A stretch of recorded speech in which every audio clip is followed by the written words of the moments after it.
Good evening and welcome to the Bob and Kevin Show. Tonight's episode features our special guest, David Neal. David is a family man, geek, musician, illustrator, motorcyclist, speaker, software developer, and Microsoft MVP. He lives in North Georgia in the good old US of A. He spent several years building high-performance, scalable social media applications, and he is currently employed at LeanKit as a senior software developer. David runs on a high-octane mixture of caffeine and bacon. So it sounds like this could go anywhere. Strap in, because here we go. All right, and let's see here if I can find the right view so people can see David. David, welcome to the show. Happy to be here. Awesome. So full disclosure, we briefly met because you've made me a profile pic / avatar. What do we call those? Are we calling those avatars or profile pics? What do we call those? They go by many names. Awesome. But avatar, social media pictures, profile pics, whatever. And you know what I think that stands out most about you is this artwork that I've come to start seeing here. In fact, if we do a little cyber stalking here on all your social media profiles here, especially your Instagram here, everyone can see all of these drawings and whatnot here. So let's start with that. What makes a computer geek get into artwork? And I'm totally jealous, by the way. Well, so my story is I started speaking at user groups and conferences around 2011, and for several years I improved as a speaker and got a little bit better and better at that, but I just wasn't real happy with the kind of the impact I was having. And as I was learning more about public speaking, I came across this video of a guy named Dan Rome who was giving a presentation at Google about the power of hand-drawn illustrations when giving a talk. And his method is really, really simple. Basically stick figures and arrows and some words and things like that. But his presentation just really resonated with me. And I thought, man, that sounds like a lot of fun. I want to try that. And so I had a new talk that I had started working on, and I had an iPad and this cheap $5 rubber tip stylus, and I proceeded to draw some really crude drawings. And what I discovered was I had a whole lot of fun doing it. I didn't want to stop. And I ended up drawing just about every slide, and I promise you, they were terrible. These were not great drawings. And So you started digitally though, huh? Like to the iPad. Wow. Yeah, I didn't use I don't use, pen and paper or anything like that. I just went straight to the iPad. And I went and gave this talk. It was at the Orlando Code Camp about 3 years ago. And the response was just phenomenal. I knew that I didn't become this great speaker overnight. It was the drawings that really engaged the audience and made people, entertained them and kept their attention and engaged them in ways that I hadn't been able to do. And it kind of made me a better speaker, because one of the things I found was, as I was drawing one of these slides, I would be thinking about the things that I wanted to say. And similar to, how when you're in school and you would take notes, and when you go back and look at those notes, it's just something about the physical act of writing stuff down that helps you to remember. And so I was like, holy cow, I can remember stuff so much easier, instead of, because I'm telling my own story, and it's, So I knew I was onto something, and I also realized that I really had a lot of fun doing it. And so I kept doing it. It became a hobby for me.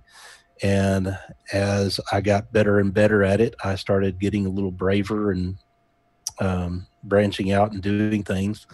And I started drawing my own avatars, and that got a few people's attention. some people started asking me if I would draw theirs. And again, when I started out, they were not great, but something has clicked along the way in the last year or so, where I've gotten, I don't know, I've found my own way of doing it that seems to work, and it's become a kind of a popular thing. So, David, do you? Because I'm totally jealous. Because I've always wanted to do like my own comic strip, totally geek based and whatnot. What kind of tips or tricks can you give me? What kind of tools are you using? Are you using Illustrator? Are these Vector? Are these like a Wacom tablet? What you using? So what I use today is an iPad Pro and the Apple Pencil. The technology is fantastic. And I use basically a couple of apps on the iPad. One is Sketches Pro. It's nothing fancy really. It's got support for layers and some different types of ink and brushes and colors and that kind of thing.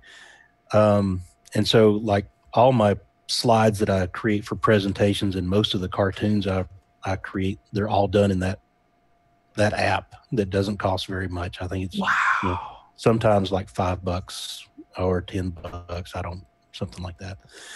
And the caricatures that I do, the avatars, I start those in Adobe Draw just because the particular ink brush that Adobe Draw has is really good for those tapered lines.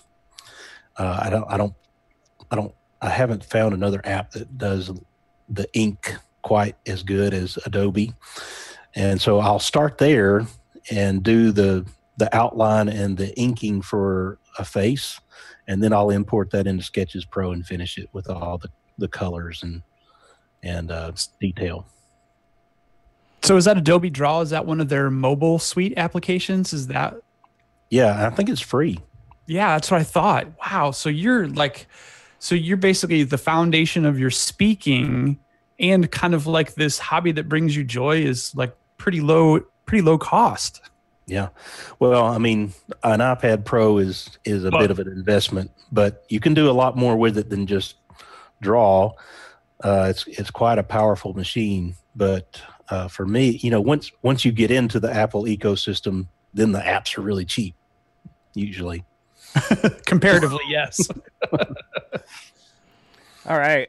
So, David, you aren't just an artist. In fact, maybe you started not as an artist, but I kind of see you right now. That seems to be a defining thing. But tell me, are you a JavaScript junkie? Are you into .NET, PHP? What's your favorite stack look like these days? Yeah. So I've been a software developer for a long time. That's what pays the bills. And these days, I have been most interested in Node.js and other technologies that surround Node.js. So I've been a web developer since the late 90s and have gone through, in the past, I've been pretty much a Microsoft stack developer, SQL Server, ASP.NET, and doing web applications. And then about 4 years ago, I started dabbling with Node.js and really just fell in love with it, fell in love with the platform. And, I joke about JavaScript all the time. Everybody likes to poke fun at JavaScript. It's got its warts and peculiarities and stuff that are tied over from its early days, but it has really matured as a language in the last few years, and it's fantastic. To be honest, the new ES6 and beyond syntax is really great. So as a web developer, I appreciate being able to use, this one language, ubiquitous language that's everywhere and does everything. And I can focus on that to be, both the back end and the front end language. So David, now for something completely different. Can you explain this Instagram post to everybody? Well, my son dressed up as a disco 70s thing. He was in a play, and that was the wig that he got for his costume. And one day he decided to stick it on my head, and I thought, well, I guess I should probably take a picture for, you know, my friends on the internet might want to see this. So I see a lot of bacon on your profile. In fact, shoot, of course, me not be able, I don't have it queued up, being a terrible producer here. So can you explain why there's so much bacon everywhere in your profiles? Well, I love bacon. That's a pretty simple answer, but I don't know how. I mean, I don't know that I really talked about bacon that much. I guess I did, but that before I became known as an illustrator, I was kind of known for my love of bacon on Twitter. So anytime somebody saw something about bacon or whatever, they'd send me a picture of it or whatever. I just became known as the guy who's obsessed with bacon. You know, I believe you, because I found this on Twitter today. In fact, this is a slightly modified tweet that you sent out. Oh, it looks like in November. And we're going to play a little game. The game is what's behind the bacon. So can you tell me on your own tweet, without cheating, what's behind the bacon? It's either computers or software. All right, so let's see here. The survey says software. All right, very good there. So yeah, sorry, we poke a little fun here. We make up these games. In fact, I steal all these little internet games from other shows. So I wish I could claim originality in all of this, but okay. So why is it amazing? I want to dive a little. Dive a little deeper on bacon for a second. Got it. Sure. So David, is it just like straight up bacon, or are you just like a bacon connoisseur, like bacon 27 ways kind of thing? Well, I have experimented with a lot of things related to bacon. I appreciate lots of things that are bacon flavored or bacon, have bacon in them. I'm a classic guy, so I love straight bacon, is my favorite. And for me, my go-to everyday bacon is Wright's pecan wood smoked. Ooh, there's something about the pecan wood smoke of the Wright's that's just I think it's awesome. That sounds heavenly. I have so go to at Sam's Club. I don't know if you go. They have 4 pounds of Wright's bacon. That's the extra thick stuff. Dude, I go to Sam's and I get one of the flat carts, right? That's my my shopping day for bacon. Yeah, full disclosure, I love me some bacon. You had me at bacon on your profile, man. I'm like, I don't know who this guy is, but he's got me already. So, well, I want to talk, since we've talked about bacon, let's talk about beards. I mean, we're 3 bearded dudes. Obviously, David has got kind of he owns the throne of the 3 of us on beard. How long you been growing that, brother? 2 years. That's it? That's it? Yeah. My God, what vitamins are you taking? So it's all that bacon protein. That's right. I use bacon grease as my beard oil. I've had facial hair pretty much since I was a baby, and but I always kept it trimmed pretty short. So now when I look back at pictures of myself, it's like, yeah, that's back when I was still wearing my training beard. And my kids, like my youngest son, he looks at pictures of me and him together when he's younger, and he says, "That's not my dad." So there's no avatar beard progression then. It's pretty much first avatar was full beard. Well, there's a very early avatar that I had, but that was when I still had the short beard. But yeah, I've never let it grow out. It would get maybe an inch or so long, and it would just start driving me crazy. And so 2 years ago, I said, you know what, I'm going to power through and see what this thing can actually do. And it became a thing. It's now, I'm past the point of no return, right? So it's kind of iconic now. It's part of my persona. So if I were to to the way I used to wear it, people I was.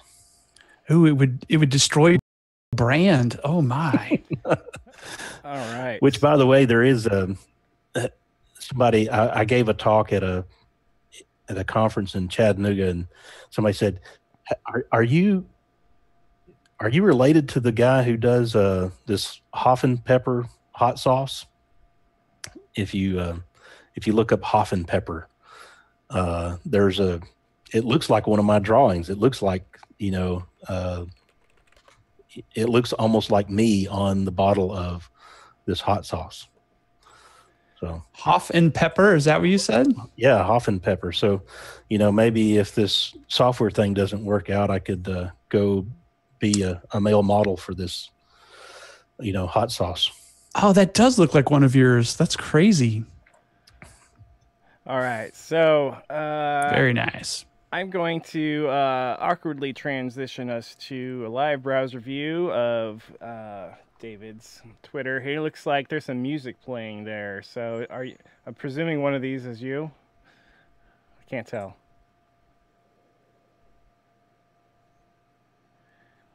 David, can you hear me? Yeah, I'm playing the acoustic guitar there. Oh, yep. Okay. Yeah, there's a little bit of lag at the moment. Yes, the trials and tribulations of... Yeah, I'm seeing it too, David. So shows. You're playing acoustic guitar there. Do you play, is that an actual, like, a regular band?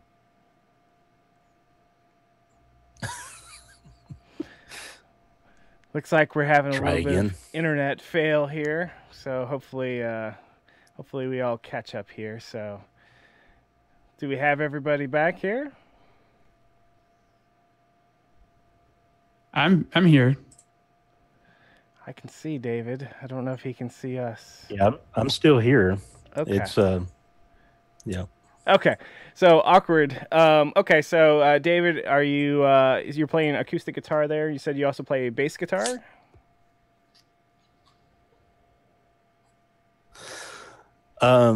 Yeah, I'll presume some of the question was about instruments I play. I play acoustic guitar. I play electric guitar. I've played a lot of bass. So I used to live in Nashville, Tennessee, the music city, and had the incredible opportunity of playing with a lot of folks. And music has been one of my passions for a long time. Going back to when I was a kid, I would sit and listen to my older brother's records, from Beatles to Led Zeppelin to Deep Purple and Pink Floyd and all kinds of stuff. So I've always had a desire to play music, and so I've played guitar and lots of other stringed instruments. And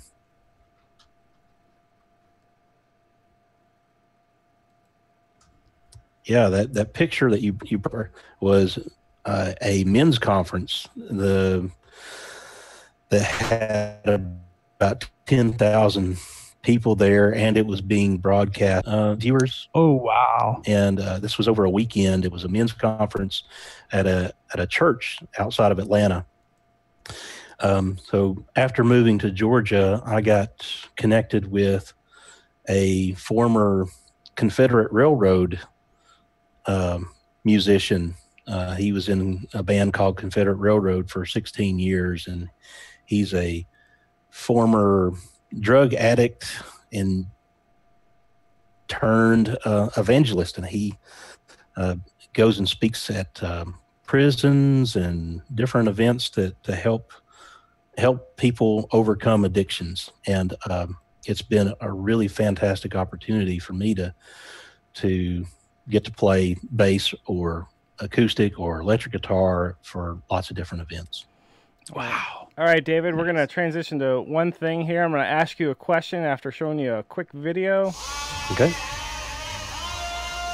And you probably can't hear it, but I'm certain you know what that clip is from. Mm-hmm. If you had the power, David, what would you change in the tech world? In the tech world. Oh, man. On the spot. We've stumped the man. Social media, Goodness. cryptocurrencies, you name it. Stigmas, Stack Overflow responses. I don't know. That's a tough question. I don't.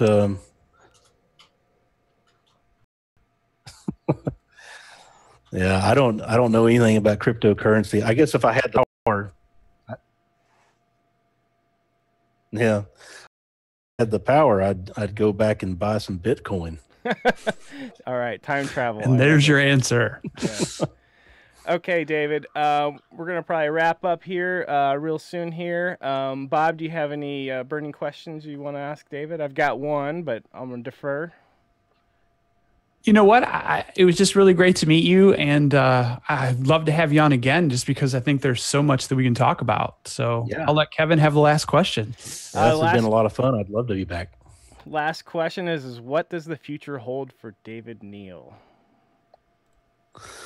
Well, the future is a little bit unknown and uncertain at this point. The company that I have loved and over the last 5 years was recently acquired, and so I am actually looking.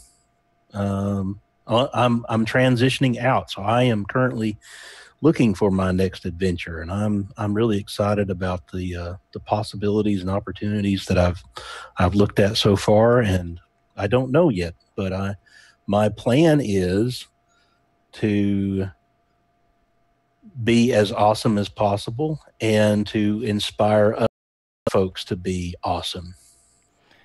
Very good. And I love that part. If somebody were to want to get a hold of you, So that's what for an opportunity, what would you? Social media, is that the best way to get a hold of you? Yeah. So I'm I spend a lot of time on Twitter. That's probably the best place to contact me.